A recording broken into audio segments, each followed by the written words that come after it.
Voices serves as the megaphone for individuals who have endured transformational change. By highlighting trials and triumphs, our desire is to create a safe space for pivotal conversations, which in turn will deepen the story and provoke hope for you, our listeners. As you may know, change is never easy, but it is inevitable. You are not alone in what you're facing. Your transformation is possible, purposeful, and now. And here's Erin Wiggum, founder and managing director of New You, with this week's guest.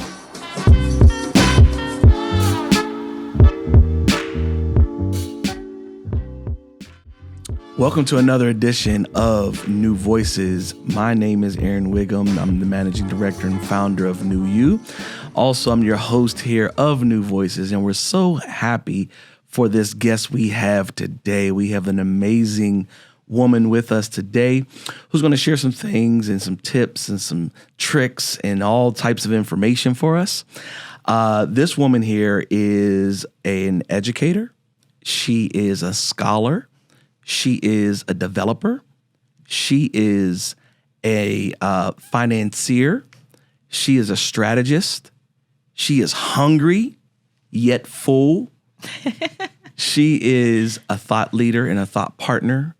This woman's a force, and she's just really getting started.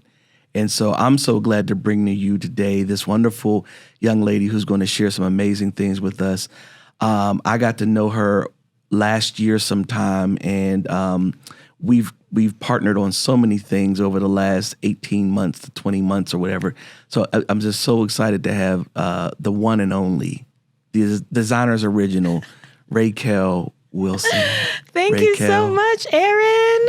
I appreciate you so much. It's so kind, such a nice introduction. Yes. I'm just grateful to be here and you and being part of the inaugural cohort. It seems like it was so long ago. It does. So many life decisions have happened since then, and I'm excited to share a little bit more about them and support the viewers and their life growth as well. Yes. I'm so, since you touched on that, let me go in right there.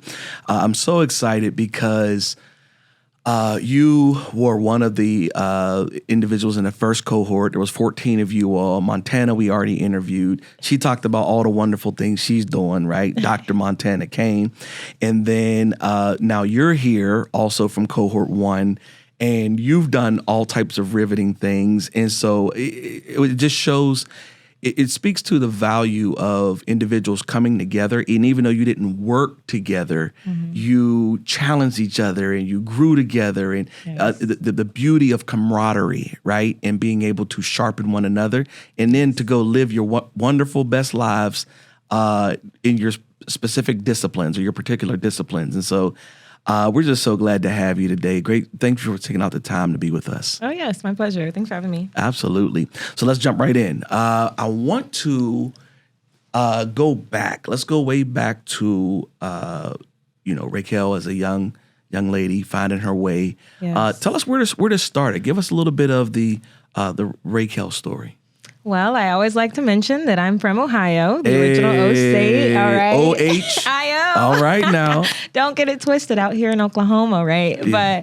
But I always say that Ohio is a very important part of my upbringing. Okay. I mean, I am an only child and was raised in an area that I always say wasn't in the hood, but it was around the corner. It was hood adjacent. It was hood adjacent. Okay. So I was very What city? familiar. Toledo, Ohio. Toledo. Yes, That's the Funktown right mud, there. Glass City, Holy Toledo, depending on how you know it, right? Okay. And I grew up going to private schools, but that was really my parents' main investment. They didn't have stocks. They didn't have bonds. They invested in my school, That's you it. know? Yeah. So I always grew up understanding the value of education. When I went to the Ohio State University, Okay, all right. I always knew that I wanted to help people. At first, I went into dentistry because I figured, confidence, that's key. And even in you, we talk about confidence and the importance of knowing yourself. Hence the amazing smile. Thank you. She's a believer in what she's preaching. I like it. try, but also it comes down to knowing your values. And I'll talk a little bit more about that later. And I shadowed my dentist and realized, this doesn't align with my values. Let me find something that allows me to engage more on a grassroots level. So then I started to look into public health, which is everything that affects your health outside of your doctor, the street roads that you have access to, the playgrounds you have access to, the food you have access to. Shout out food deserts in Tulsa and North Tulsa, right? Yeah. And I found my way actually working with education, which which is a way that a lot of people don't think about that affects your health. The education you have access to affects your literacy, not only your financial literacy, but even your medical literacy. Everything. What do you do when your doctor gives you a prescription and you don't know what it means to actually take it, right? That affects your life. Yes. And I started working in the Supreme Court with their education agency, and during the time of Me Too, which was, a time to be alive, right? It wasn't with Clarence Thomas and them, though, right? I mean, no. I'm joking. More so working with the judges and court officials throughout the country, and making sure that they were educated not only on the hot topics such as Me Too, but also just continuing their education and finding ways to eradicate the school to prison pipeline, which I didn't really know that I was doing back then, but now looking in hindsight and seeing the thread through my story, I now see that's what it was. So during that summer interning in DC, I ended up getting recruited for Teach for America. TFA. Shout out to TFA. It was divinely aligned. My co-intern, she recommended that I check it out. I got recruited literally the same day on LinkedIn. Wow. And I applied. I interviewed, and when I interviewed, I put Tulsa as number 7 of 10 on my preferences list. Okay. 7. I didn't want to necessarily be here. Right. But I started to see the value once I got my placement. Do you remember what was 6 and 8? Ooh, I think it was, I remember my top 4. Okay, what was top 4? I had DC, Houston, I think it was LA, somewhere in California, and then Philadelphia. Okay, so you wanted to be in chocolate places. I wanted Chocolate City. That's where I was. I was excited to go back and serve there. I saw the need. Got you. But as I did more research on Tulsa, we had to select one, of our list of 10, we had to select one city that was great need. And Tulsa was identified as a high need city. I see. And I started to do some more research. I learned a little bit more about the Tulsa Race Massacre. And even back to your original question, I ended up finding out after I moved here that my grandfather lived in Tulsa for a long time in his youth. So that even opens up like a whole nother aspect of my ancestry and my upbringing and my legacy in relation to Tulsa. So from the original O State, but I stay here because of education and because of entrepreneurship. And being a Teach for America alumni, I taught biology, moved into financial literacy actually, because I saw the need for my students, like as business owners, which I'm assuming there are some business owners that listen to this podcast and watch, business owners solve real world problems. That's it. Through their commerce solutions. And I saw in my classroom, I was experiencing the racial wealth gap every day with my students, with my parents, teaching through COVID. Like before and after the semester switch, when we never went back to school, right? So my business that's all about minority-friendly personal finance came from the work that I did in the classroom and working directly with my students. So now I'm no longer a teacher. I still work in the school system and fundraise for the best kids in Black Wall Street. But that's really what keeps me here, entrepreneurship and education. Nice. I love that. Thank you for the very eloquent outlay of your past. I love that. Thank you. When we think about you talked about the prison school to prison pipeline. I did some work with that a little while ago. We had a program I was at. So you were at the Ohio State. I went to Penn State, and I worked at Penn State. But I love you. You know, we ain't gotta be at odds. Yeah. We're Big Ten, right? And so, but we had a program that I created called Project Game. And GAME is an acronym standing Giving Adolescents Meaningful Experiences. And the whole program was designed to disrupt that school to prison pipeline. As we know that prisons are built based on how many kids fail the 4th grade or going into the 4th grade, right? And so the idea is if you can't read, you can't learn. You know, 1st to 3rd grade, you're learning to read. After 3rd grade, you're reading to learn. And as we went deeper into this whole thing of literacy and how it's a cancer almost to, or illiteracy rather, is a cancer to communities that are disadvantaged, right? And how much they're left out of the equation. My question is, in doing that work that you did, disrupting that school to prison pipeline, what are some things that you walked away with that, I'm going to do this 2 ways. One that made you proud, and then one that kind of took the wind out of your sails. It was kind of discouraging. Can you give us a little bit of both? Absolutely. Well, Something that kind of gave me hope as I was disrupting the school to prison pipeline, at least here in Tulsa with KIPP Tulsa Public Schools, is seeing the success of the students. That seeing when students are invested in, that they can reach amazing beats. Absolutely. Even as I was invited in today, I got this in the mail, and it's our impact report, and it was talking about, I'll share this one fact. 65% of our fifth grade scholars achieved one or more grade level advancements in reading in one semester. Wow. Like a full year's worth or more. Yeah. In one semester. In one semester. Yes. Over half. Wow. It's amazing to see and realize that, wow, when our students are invested in, shout out to our 2022 donors, like it happens. Yeah. But also, the other side of hope kind of wavering is seeing the effects of the pandemic, not only in the schools, but also to those that support our schools. And seeing how sometimes lack of support can affect the resources that we have. Absolutely. I think that's also why I work so hard in my business realm, because when nonprofits and businesses come together, we can create some really great things. Amazing. Those public-private partnerships are amazing. So I'm hopeful because of the students. And even in relation to the school to prison pipeline, you talked about that 3rd to 4th grade portion being so very important for general literacy. I see that 12th grade to freshman year, either in college or gap year. Like it's a 2-year gap, 3-year gap. That's super important, even for financial literacy. Like, think about it. If you are going out into the world where they're saying you have these expenses, you have these bills, you have potentially the opportunity to invest, and you don't have financial literacy, what do you have to turn to? Right. If you grew up in an area like me, the streets. Yeah. Yep. Simple as that. Limited options. Very limited options. Yeah, we did a lot of work around that, and they talked about like a 13th grade, 14th grade, because students are getting out in 12th grade, but they're not ready to be freshmen. Yes. And so that the distance between, that's why kids are taking gap years now, and there's this whole thing, right? The distance between 12th grade and freshman year has become greater. And schools are trying to figure it out. Students are trying to figure it out. Parents are trying to figure it out.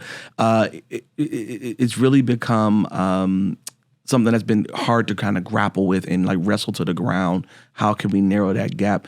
A big part of that is literacy and being able to create a level of stability within the school systems. And I don't want to get too political, but in the state where we are, 48th, 49th in the nation in education in Oklahoma, it plays out in everything, in workforce development, economic development, in, job readiness, job preparedness, growth of the city. It plays out in every facet that you have a populace of individuals who are not ready for what is to come. Yes. And so, okay, enough with education. We tackled that bit. I'll just do a shameless plug really Sure. quickly. Yep. You mentioned gap years. I just finished writing a personal finance curriculum, and it was including information on how students can prepare for gap years and tech school and things outside of just the traditional college. Yeah. So those that are listening, if you need curriculum development for financial literacy, reach out.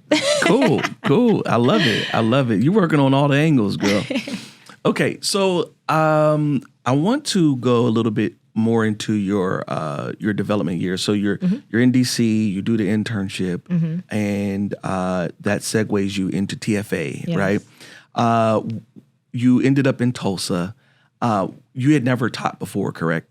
I worked in the after-school programs, actually in college, but never teaching full day, only the supplemental opportunities with students. Yeah, and so tell us about that experience. What grade level did you teach, and what was that experience like, having to walk in and impart into these young individuals?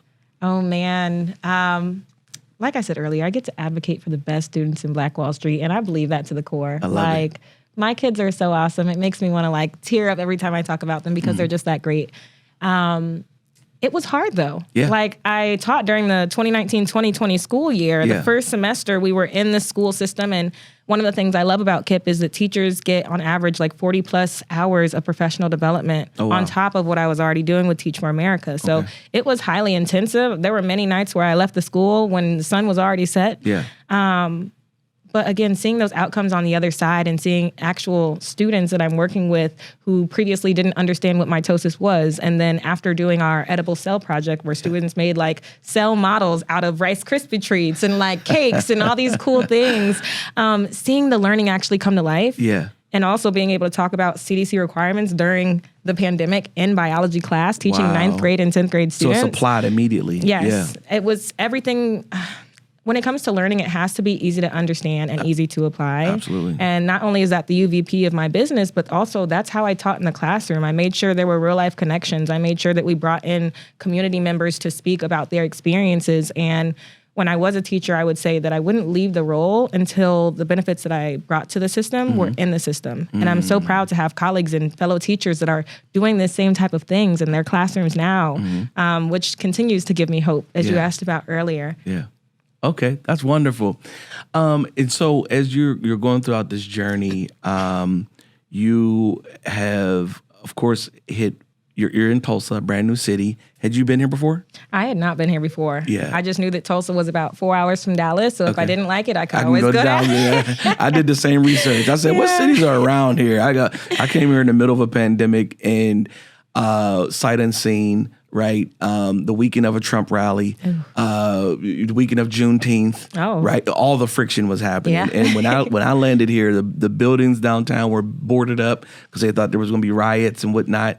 And matter of fact, they moved my flight from a Friday to a Sunday. I came on Father's Day, 2020. They moved my flight because they didn't know what was going to happen because Trump was here and it was Juneteenth. And so. It's an adjustment coming to the Midwest, and particularly into Tulsa, which has so much character to it. But not visiting, not having the pleasure of visiting here before, you don't realize the richness of the character of the city until you get here and you start peeling back those layers. You're like, there's a lot here. And then next thing you know, you start to become a champion for Tulsa. You're telling other people, no, forget what you heard. Like, it's not what you think, right? Absolutely. And so I guess my question to you is, how have you begun to kind of position yourself in Tulsa? What were some of the things? I know you were teaching. What are ways that you kind of like begin to engraft yourself into the city, and now it's kind of like it's part of the fabric of your life? Tulsa is a city where social capital matters. Yes. I learned this phrase in college. It's not what you know, it's who you know. What you know keeps you there, but who you know gets you into the room. Gets you there. And That's right. Tulsa is a city where that is very true. Yeah. Even as a mentor to some amazing North Tulsa women entrepreneurs, they talk about how they don't see the resources that are so easily available to some other groups. And for that reason, sometimes it seems like there's like kind of a glass ceiling or maybe some gatekeeping intentionally or unintentionally. And I think that for me, I decided that no matter what the hurdles were, I was going to lean into my value of relationships. Yeah. That's what the R in Raise the Bar stands for, relationships. So that's a true value to me. Through organizations like Build in Tulsa, I was able to do that. Of course, New You, an online organization called Sky's the Limit, which provides grants for entrepreneurs. That's how I funded my first book through that grant program. And at the time, they only had feet on the ground in Tulsa. Right. So I saw the disparities being with Teach for America, which is an organization I had to take out loans to move here and serve. But I said, no matter what, I'm going to find these resources, and I made the connections. And then also asking for connections from people that I was able to connect with and grow with and find similar interests with, right? Not just superficial connections, but really seeing how can we work together? Yeah. Where do we both agree Tulsa needs to grow towards, regardless of what sides of the fence you are on, and actually doing the work to make that happen. So making sure that you lean into relationships. Yeah. No, I love that. I absolutely love that. And you're 100% right. You know, Tulsa is definitely a relationship city. This is not the city you burn bridges in. Like, you make sure that you keep relationships warm and that you, it's a very kind city. People don't have a problem meeting with you. Very polite. Yeah, absolutely. And so, all right, enough about Tulsa. So what I would love to do is spend some time, like I said, we talk about pivotal moments in your life, right? And you've been a scholar. Congratulations on your induction into the Notre Dame Hall of Fame. Is that right? Thank you. Yeah. So back in Toledo, I went to Notre Dame Academy, same patron saint as Notre Dame University. Yes. And this past spring, I was inducted into their Hall of Fame, the youngest ever inductee and the 4th ever Black American inductee. Give her some love, Jesse. Give her some love. Give her some love. Hey. Yeah, like seriously. Thank you. It was a humbling experience. Of course, it was an honor for me to be inducted with I think it was called the Professional Achievement Award. And to be so young, I feel like, no, there's nowhere near complete achievement. I think it was a great material success. Yeah. But for me, success is just walking in the purpose and calling that God has called me to do. That's it. So I already felt success before then. I'll continue to feel success as long as I walk in the right direction. Yeah. But I was just so humbled and excited to continue to inspire Black alumni at Notre Dame. Yeah. Because it's hard. Yeah. It's hard going to any PWI and not having the resources. But also education nowadays is hard, which is why I do the work that I do in fundraising. So it was a great honor. I love that. So here's the thing. Where I was going with that is apparently you've achieved and you've outpaced people as you've achieved. And so no competition. Kudos to you. Right. Kudos to you. But what I would say is that also means that either you or someone has put a lot of pressure on you to achieve. Let's get into it. Yeah, that we going there now. Yeah. Yeah. Because you don't achieve to this degree without pressure. Absolutely. Not stress, pressure. Pressure makes diamonds. There we go, right? Yes. It makes diamonds or bust pipes, right? And so let's talk about the pressure that was on you as a young African-American woman in a PWI from Toledo, Ohio. It's not Miami, New York, LA, Chicago. It's Toledo, right? Half the size of Tulsa. Exactly. Yeah. And so, but this trail that you're blazing is a trail that was pressure cooked. We can drop a bomb on that one. This trail was pressure cooked, right? And how have you navigated that pressure and delivering and rising to the occasion in those moments? When you said pressure cooker, I thought about a crock pot and 2 different crock pots. Yeah. One that has a meal that has no seasoning. Okay. And one that does. They're both pressure cooked. I feel like my life is the one with seasoning simply because although there is inherent pressures in my life, which I'll talk about, I still did the work. Yeah. And I really attribute a lot of grace in my journey. Supernatural things have happened, but for supernatural things, you still have to do the natural work for the super to match it, right? That's right. So it starts even from birth. Like, I wasn't supposed to be here. My parents had lots and lots of miscarriages, and the whole church was praying for me, not only as a preacher's kid, but for me to survive. I was born as a preemie and ended up being an only child in my family. So not only wasn't I an only child, but I am also a woman. And I realized around middle high school that, if I do nothing, the Wilson last name dies out here. And I chose actively to start adding that seasoning to make sure that this last name did not die here. And that even relates to the brand name of my upcoming app, the For Our Last Names app. Because we can build wealth for our last names if we choose to work towards it, if we get ourselves educated and empowered, and also if there are organizations to support, right? So just knowing that I was an only child and a Black woman, I knew that I had to make something shake, right? Then I'll also say my mom became a widow when I was a freshman in high school. And that was not only hard for her, but hard for me. And at that moment, I realized, well, money doesn't grow on trees. And this school is $10,000 a year back in, 2000. So it's even more now. Wow. Mind you, my parents invested in me going to private school from kindergarten through 12th grade. So the importance of money started to become very important to me after that point, adding to the pressure, right? Yeah. And I always picked up some different side hustles or odd jobs. I mean, back in college, I was assisting with papers.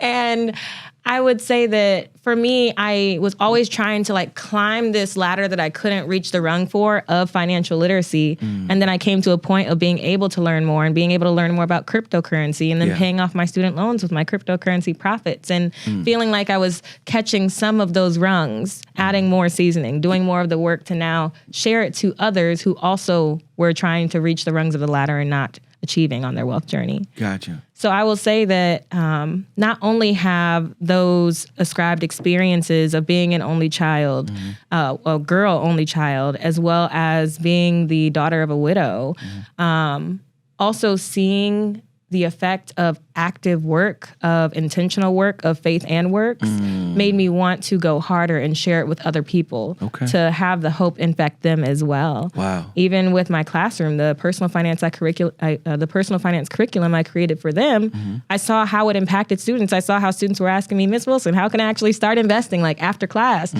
that made me realize, wow, I need to turn this into a book. That's how the second book came about. Like it's called Personal Finance Crash Course, What They Didn't Teach You in School, because they don't teach this in school. I had to create it for my students, and they're so great. They graduated at a 93% graduation rate, like 12% higher than Tulsa. We need a bond for that. I love it. Yes. That's amazing. There we go. So when I talk about my journey, I always like to look at the glass half full versus half empty. Like, yes, it was a heck of a lot of pressure. But there's a lot of grace that came with that. There was also a lot of supernatural opportunity that came with that. And there was a lot of inspiration from others, which continues to help me inspire others, a positive feedback loop. Yeah. Wow. That's, I didn't even know that was going to go that deep. But you started back with birth. The pressure started at birth. Like you had to come into this world after attempt after attempt after attempt after attempt. You had to come into this world and you persevered, and you were living a life of perseverance and of triumph. Right. And wow, we can go down the rabbit hole with that one. I love it. I love it. That's amazing. Resilience is real, man, but it can be built. And I just want anyone that's listening as well to know that even if they don't feel like they have perseverance now, that it can be built. It can be built. Yeah. It's a muscle. Yes. Yes. Absolutely. For sure. And so, you're achieving, the pressure's still on, you're growing and you're becoming and you're getting accolades, but the pressure's still on. Have you ever had any bouts with imposter syndrome, or have you ever had fear kind of pin you in a corner and like tell you who you're not? Right. Yes. Let's talk about it. What are some instances in your life where either fear or imposter syndrome or, naysayer or whatever kind of just had you in a corner and you didn't really know how to get out? Yes. And the same way that I say I'm a recovering perfectionist, I will say I'm recovering from imposter syndrome. Okay. Similar to grief, it comes in waves. And for me, it always comes at transition points. When I was transitioning from being a teacher and grade level chair and moving into this role as director of development, I felt a lot of imposter syndrome. I felt like, who am I to hop from the classroom into this administrative, executive, as some friends would call it, big girl role, right? And I realized that this actually came from one of my NU activities. I wrote down, your individuality is necessary. And I had to do more than just write it down. I had to believe it. Yeah. And as I started to believe it, and even as I believe it, through every transition point, I realized that I bring a special thing to this role. I bring a special thing to this creation. Even as I developed this fintech app, I've had moments where I'm like, listen, I'm a financial educator. I'm a financial advocate. Like, I do this. I'm nationally recognized for this. However, fintech is a whole new world. It's a whole new world. Am I a fintech founder? And I had to understand that it doesn't matter how new I am to it. Everyone was new to their industry at some point in time. That's it. And I know my expertise. I know my zone of genius. And that's where teamwork, that's where delegation comes in. That's where really emphasizing having the right team can really help you decrease imposter syndrome because now you know it's not all on you. And I'm really excited for what me and my CTO are going to be creating. But imposter syndrome comes in waves, and affirmations as well. That's something that's super, super important. Even on my wealth journey, I'm like, I've done this before and I've done this before. I bought a house, I've paid off this and I've done this, and it's great. But it's like, sometimes I still have imposter syndrome, but I get back in my holistic money mindset and I read my affirmations every day and I say, number one, I wrote this for a reason. Yeah. And number two, I've done this before. Wow. So let's keep going. Yeah. I love that. Here's the thing. and what, as you were speaking, what I was hearing was, even though it's new to you, you're not new to it. Yes. That's a bar. It already knows you. Yes. Right? Whatever the it is that you're about to do, whatever the it is you're about to step, it already knows you. It's waiting for you. You're new to, it's new to you, right? You're meeting it for the first time, but it already is waiting for you. Already part of the purpose. Yeah, it knows you already. Yes. Ray, yeah, I know her. You know what I mean? It's like we ain't met each other yet, but I know her, right? And once she gets here, and so I think when you speaking about imposter syndrome and dealing with, am I qualified? Who gets to qualify me? And who says that I can walk out of the classroom and then start go to raise money? I ain't never raised money before in my life. Okay, everything you've done, you've never done before. Everything you've done. You've never done it before. You've never done it before. You know what else you haven't done before? You've never seen April 20th, 2023, right? But you're going to go and see it, right? You've never seen July 1st, 2023, but you're going to make plans to go wherever you're going to go, right? And so Essence Fest, check us out. There we go. I love that, right? And so being able to condition yourself to realize that like whatever is new to me, I'm not new to it. Walking in already qualified. Like I don't care what the opportunity is. If they call me, I'm here because you called me. I'm not here because it doesn't matter if I'm the brightest person. And I wrestled with that a little bit when I got here because I was I'm getting a little longer in the tooth, right? And when I got here, I was just turning 40. I was just turned 40. Yeah, when I got here, and I'm at this venture capital fund. These guys are smart and women. These men and women, they're smart. They're ambitious.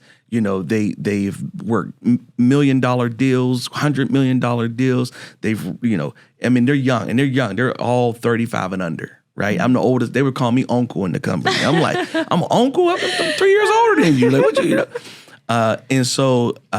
But I started to look around. I'm like, I'm with these thoroughbreds out here. Can I keep up? And I had to realize, well, that's the path that they've been on. This is day one. You've never been in venture before. You're coming from higher ed and from ministry and from all these other. You've never done this before. But you know what you've done before? What's that? The transferable skills. You better watch out now. So what I did was I looked into my reservoir and I had to requalify myself. And you know what? For all I don't know in VC, this is what I do know. I know people. And it don't matter what the system or the tactic or whatever, people are people. And what you may know is formulas and data and this and that, but you don't quite know people. And so what I can tell you is this strategy will work. And as I got the vernacular and I got the lexicon, I started to build my chops. I was like, okay, so y'all ain't even saying nothing over here. I ain't got no reason to be intimidated about it. You saw the value of the skills you were bringing. Yeah. People, oh my gosh, people skills are so important. Yes. And being able to assert yourself in any community and bring out the gold in people, help them to realize their value, no matter if they have millions or whether they have dust in their pocket. Like there is value, there's intrinsic value to you. And so needless to say, I don't know how we got into that. I was, while you were speaking though, I was hearing that, you're already qualified. It doesn't matter, but I know that there is a wrestling that happens with, oftentimes in Black and brown communities and in BIPOC communities in period, where you have to deal with this imposter syndrome where you're sitting at the table and you're saying like, do I deserve to be, why am I in this seat? And then realizing that being in this seat makes you now have to advocate for everybody who's not in this seat. And you may be the only person at the table that looks like the people you're representing. And you have to do that with full gumption and full authority, right? Realizing that these people are entrusting you to say the right thing for what's going to happen in their lives. And so kudos to you, for stepping up And we're going to get into your how you just blossomed here over the last 18 months or whatever, but how you stepped up, you went from TFA into this role at KIP. I remember when you came and told me, he's like, I got the development role right after New You, and you stepped right into that role. And then at the same time, you were launching your books. And so we had a conversation, and this book, this 3-part book, was one book. Yes. And we had several conversations. You were going to do a book release. I said, well, we'll try this place, whatever. I said, wait, why are you doing 3 books? How about we just, have you talked to your editor about that? Have you? Yeah, what do you think I should do? And we had this whole conversation, and out of that, your books became a series. Yes. Right? The Black Wealth Freedom series. Yes. I love it. So tell us, tell our listeners how you manifested the tools and the resources not only you got from New You, but from your youth and from your family and from OU, the real OU. The real OSU. OSU. The original. Yeah. Number 1. Trademark the.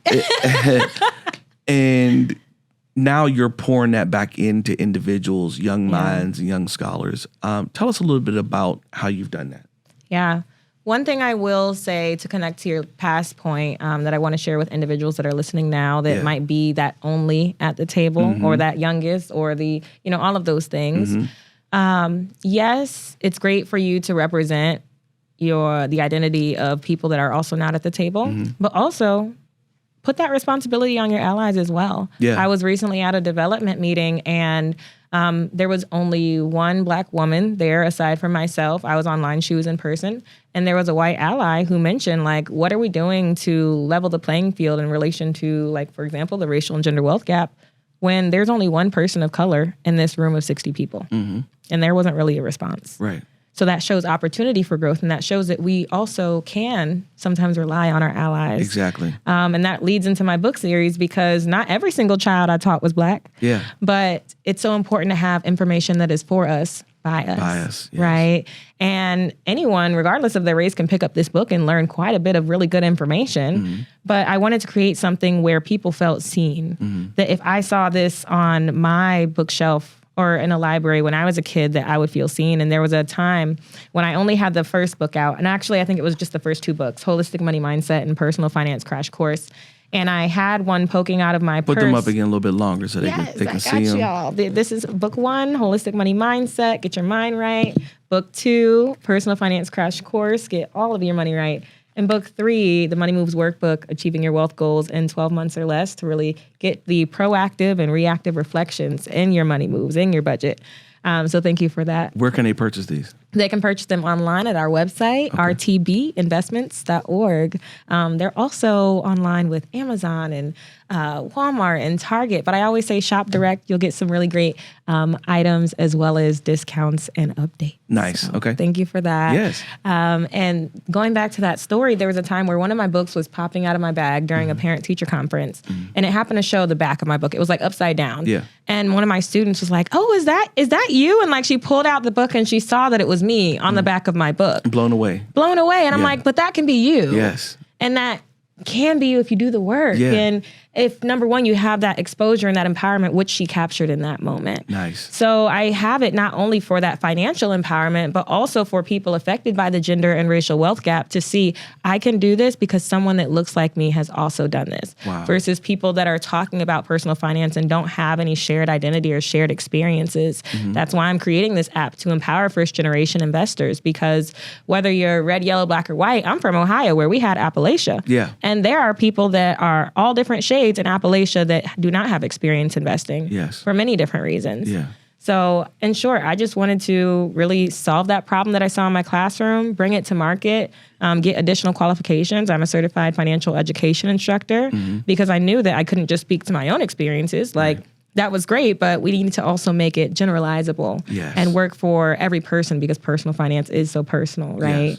Yes. But that's really what the series came from. It came from wanting to serve a need and knowing that there's a space on the marketplace because of the market size, getting into some VC terms, right? Yeah. Because of the market size, I knew there was opportunity to serve. So this book series has been sold in the U.S., Germany, and Canada, and continuing to grow. Wow. It's really exciting to see how just a step of obedience and also asking about some mentorship has been able to impact lives across the world. I'm so proud of you. That is Thank amazing. you. That's amazing. Let's talk a little bit about, and we're just got a couple more questions. Yeah. Let's talk a little bit about, I heard you wrote a little letter to a famous person. Let's talk a little bit about that. Yes, I did. There was an activity in NU where we wrote a letter to our, what would I say, role models? Yeah, just somebody who you aspired, you admired. Yeah. Yes, and as someone that is type A and super organized, I said, I don't want to do a letter, I'll do a table. So I chose 3 of my role models. Those were Rihanna, shout out to the Fenty Queen, Hey, multimillionaire, all right? billionaire. Billionaire. She's that Big B now. That's She's awesome. that B now. And 2 babies on the way. That's amazing. Love Yes. her. Audrey Hepburn. Oh, okay. And Catwoman, the Halle Berry version. Okay. Fellow Ohio girl. All right. And something that I aspired to with all of them is they all work with social in some way. Both Audrey Hepburn and Rihanna with their philanthropy. And then, of course, Halle Berry, she has some businesses that focus on social entrepreneurship and social enterprise. I kind of saw Catwoman as my... When I think about the SWOT analysis that we also did in NU, Catwoman is kind of like highlighting the weaknesses and threat side, whereas Audrey Hepburn and Rihanna were highlighting my Strengths and opportunities. Strengths and opportunity sides. So it was a really great opportunity for me to just think about, what are the different aspects of myself? When do those need to turn on? When do those need to turn off? Not in a sense of code switching, because that's a whole nother topic, but in a sense of leveraging your strengths and being intentional about growing your weaknesses. You also asked by letter. I don't know if I ever told you this, so this might be new, but I actually wrote a rap. Hey, Give us I cannot rap it for you. Give us a beat, Jesse. I won't. I'm sorry. That's a private recollection. But what I will say, I'll sing you the song that it was like inspired by, but I'd like to say this. When you get into a reflective mood, it can bring you ways to really honor your inner child. And when I was a youngster, I would always write poetry and kind of rap, especially during the Nicki Minaj era. And I hadn't done anything like that or written anything like that since I was a kid. Wow. So that just goes to show the importance of being reflective. That's why in book 3, it's like you got to reflect before every single next budget, before the next quarter, before the next year. We cannot just move